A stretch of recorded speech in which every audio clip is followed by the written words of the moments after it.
తాజాగా ఇప్పుడు ఈ టీజర్ 15 మిలియన్ వ్యూస్తో యూట్యూబ్ ట్రెండింగ్ 1 పొజిషన్లో ఉన్నట్టు మేకర్స్ ప్రకటించారు. ఈ విషయాన్ని తెలియజేసేందుకు చిత్ర బృందం సోషల్ మీడియాలో సరికొత్త పోస్టర్ని విడుదల చేసింది. రాకింగ్ స్టార్ మనోజ్ మంచు విలన్ పాత్రలో నటిస్తున్నారు. రితికా నాయక్ ప్రముఖ మహిళా ప్రధాన పాత్రలో నటించారు. ఈ చిత్రం యొక్క సాంకేతిక సిబ్బందిలో సినిమాటోగ్రఫీని నిర్వహించి స్క్రీన్ ప్లే రాసిన కార్తిక్ ఘట్టమనేని, డైలాగ్స్ రాసిన మణిబాబు కరణితో పాటు స్క్రీన్ ప్లే రాశారు.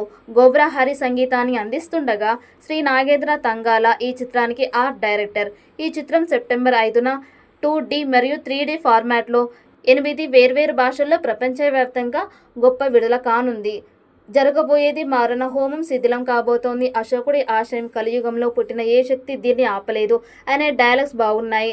తాజాగా ఇప్పుడు ఈ టీజర్ 100K+ లైక్స్తో యూట్యూబ్ ట్రెండింగ్ 1 పొజిషన్లో ఉన్నట్టు మేకర్స్ ప్రకటించారు. ఈ విషయాన్ని తెలియజేసేందుకు చిత్ర బృందం సోషల్ మీడియాలో సరికొత్త పోస్టర్ని విడుదల చేసింది. మరి ఈ చిత్రం ఎలాంటి రికార్డ్స్ క్రియేట్ చేస్తుందో చూడాలి. ఈ వీడియో మీకు నచ్చినట్టయితే లైక్ చేయండి, షేర్ చేయండి. మరిన్ని అప్డేట్ కోసం మన ఛానల్ని సబ్స్క్రైబ్ చేసుకోండి. ఈ వీడియోపై మీ అభిప్రాయాన్ని కామెంట్ బాక్స్లో కామెంట్ చేయండి. నోటిఫికేషన్ కోసం పక్కనే ఉన్న గంట సింబల్ని గట్టిగా నొక్కండి.